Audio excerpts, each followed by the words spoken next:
We start our show with a developing story out of Dallas. Charania is here now with the latest on Kyrie Irving and the Mavs. Shams, what do you got for us?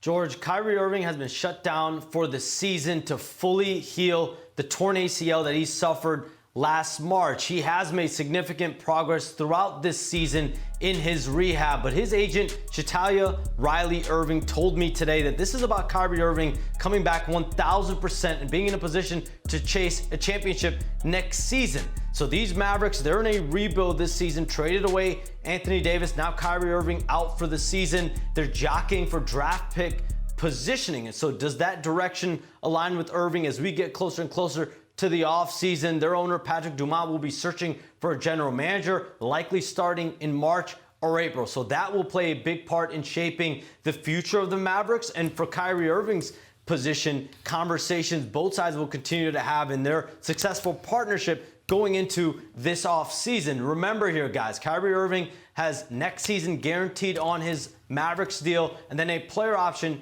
in 2027 where he could become a free agent. Awesome stuff, Shams. As always, appreciate the intel, man. Thanks again. Now, Kyrie released a statement saying, in part, this decision wasn't easy, but it's the right one. I'm grateful for the Mavericks organization, my teammates, and our fans for their continued support throughout the process. I'm looking forward to coming back stronger next season. The belief and drive I have inside only grows. All right, we now welcome you into the studio. Jorge Sedano in for Malika Andrews today. We're here with Iman Shumpert, Kendrick Perkins, Chiney, Ogwumike. All right, listen, I know you two guys, you and Perk played with Kyrie in Cleveland. Shams outlined what Kyrie wants to do is compete for a championship next season. Is Dallas the best spot for him to do so, Perk? Hell no. Hell no. As expected, they better shut. I'm just saying, as expected, they better shut them down, right? You're talking about a team that's in rebuild mode. Kyrie Irving is 32, 33 years of age. Right now, a healthy Kyrie Irving is eye candy to some other teams that's knocking at the door or quote-unquote contenders. And I'm looking at two teams in particular. I'm looking at the Minnesota Timberwolves, and I'm looking at the Milwaukee Bucks. If I'm Kyrie Irving, I continue to rehab, but I'm watching the remaining of this season and in the postseason, and I'm monitoring and see where Minnesota falls, if they underachieve, and obviously the Milwaukee Bucks. And if I'm the Milwaukee Bucks, Kyrie Irving should be on my list to try to make a phone call to the Dallas Mavericks and see what's happening if they're trying to continue to build and keep their relationship with Giannis Antetokounmpo. Yeah, when I look at it, I see Kyrie getting up out of there. It doesn't really make sense. It makes sense to shut him down. It doesn't really make sense for him to stay. Kyrie's one of those guys that wants to play for a championship. I think he deserves to get paired with somebody. I didn't think about it, but now that he's named Timberwolves, I would love to see him in the Ant-Man. It makes so much sense, yeah. Perk. I'm so glad you said it. I know, I'm 3 for 3 on this. I can't believe it. We're starting the day, Perk, and we all agree with you. Hallelujah. And I like this pairing because if there's one big issue for the Timberwolves, they need someone that's, one, a point guard, but also excellent late in game and can take the pressure off in those types of decision-making roles that Anthony Edwards has had to bear. Ant is the future of the NBA, but Kyrie can help him win at the highest level. And we all know that Ant loves to learn from the best. We saw that from the Olympics, and even now, like, as we explore where Kyrie could go, I do believe it has to be elsewhere. And it was quite obvious when he said, I want to win a championship. Dallas, right there, is far, far away from that. They're trying to put the pieces together for the future. Kyrie wants to win now, and I can see Minnesota working for him. Player option next summer, as you see there. The thing that sticks out to me with this is when you look at Kyrie, to your point, Chiney, if you watched the Western Conference Finals last year, OKC was packing the paint, right, on Ant, and it was tough for him to get points. Kyrie alleviates that. The other thing is Kyrie's already done this with Luka, with a younger co-star, right, kind of helping him along with just the nuances of the game, maybe even on the court, right, like those little leadership details that he was a big part of in Dallas. When you talk to people in Dallas, Kyrie was the leader, the galvanizer of the group. He won a championship coexisting alongside LeBron James. So if you can figure out how to work with generational talent like that, he can work with an Anthony Edwards. Yeah, it's great news that Jokic wants to play as long as he can because we don't get to see many guys like that, you know, a 3-time MVP. He's on pace to average a triple-double for the second straight season, looking to join Russell Westbrook as the only players to do it more than once. So, Chiney, Chump, how is Jokic doing this? You know what? I don't want us to look back in 20, 30 years and be like, we didn't see and recognize a good thing when we had it. Nikola Jokic, Shump, these numbers are bonkers. Ridiculous. 7th in the NBA, top 10 in points per game. Easy, almost 30 points. Leads the NBA in rebounds per game. Crazy. And leads the NBA when it comes to assists. It's wild. It's wild. So let's break down his game. Are you down for this? Let's do it. Let's do this thing, bro. Let's do this thing. I'm going to start with how he is tremendous as someone, a dual threat, especially when it comes to post-ups. He could have hit the back door here. It doesn't matter. They can chill because they know he's about to cook. They're going to vacate the entire floor. The defense is going to come on the blind side. Does not matter. Off balance, he has that beautiful, 90-degree angle on his shot. An amazing touch. So around the rim, he's good. But the Denver Nuggets are actually so talented that sometimes he just gets easy free looks. Everyone goes with the all-star, Jamal Murray, and now it leaves Jokic wide open. He is shooting 42% from three, a career high. What do we say? Like fine wine, it gets better with time?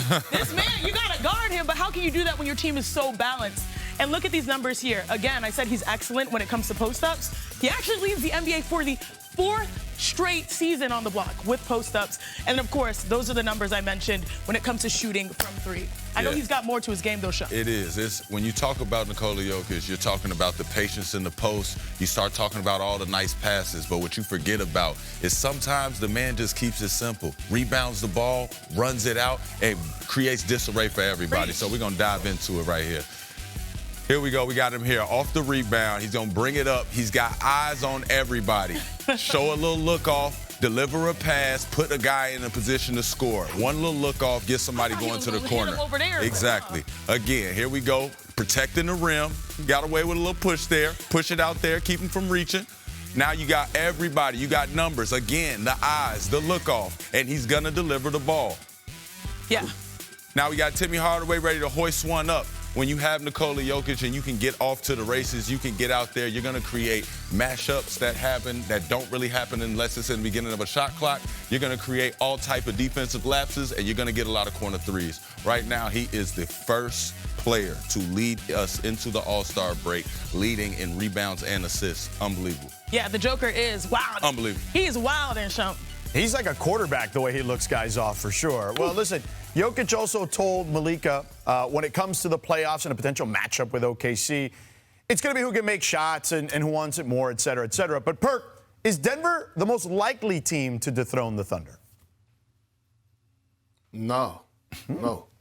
It's actually the San Antonio Spurs, the team that actually put the world on notice that's been the Thunder's kryptonite. And here's why I don't have the Nuggets. It's not because, Jamal Murray is not playing at an all-star / all-NBA level. It's not that Jokic is not looking like still one of the best players in the world. It's because of injuries. And if you're trying to make a deep run and go to win an NBA championship, you got to have luck. And part of that luck is being healthy. The Denver Nuggets right now, I got concerns. We're still dealing with Aaron Gordon for his hamstring injury that he went out for last postseason with. Now is lingering on. Peyton Watson, hamstring injury. Those soft tissue injuries are tricky, and that's the only concern I have with the Nuggets. Right now, the way that the Spurs are playing, Wemby is playing, he could be the best player against anybody in a 7-game series. Chiney, what do you think? I actually want to hear what Shump says before I come in. Okay. Now, listen, I can see what Perk's saying, and I get what the regular season does. But when we start talking about matchups at the end of a game and in the playoffs, I just think that the Nuggets have been here before. They've proved it to us before. Every time we leave them hanging out, same way we leave Golden State out at sometimes, you see the team that they have. You see the organization that they come with. What I see when I see the matchup, I see San Antonio being a little too young. But I see Jokic being here before, taking a little control, changing the pace up. If it's going to happen, it's going to come from them. Yeah, I have to see it to believe it. I'm right right there with you, Shump, because, yeah, they're dealing with right now currently injury issues, but if they are healthy when the postseason starts, oh boy, you have a Jokic that actually missed a number of games, which means he doesn't have that many treads on his tire as he's finding his ultimate game on the way back. So overall, I feel like the Denver Nuggets, instead of the San Antonio Spurs, like the Spurs are ahead of schedule. The Nuggets have the experience to be able to withstand. We saw them go to 7 games with the Thunder as well last year. Yeah, I love you, Big Perk, but I'm with the crew here. Listen, Aaron Gordon, we're not talking enough about him. He's healthy. I think he's a difference maker. He would have been a difference maker if he was healthy last year too. So, but we'll put a pin in it. I want to hear. Oh, you got but something? Hold on, real quick. Hold on, real quick. But let me say this: the Spurs are only 3 games behind the Thunder for the #1 spot. Yep. So you could possibly get where the Thunder and the Nuggets have to play each other in the second round and cancel each other out. Because I believe that the Spurs have a legit chance of catching the Thunder and gaining that #1 spot in the Western Conference.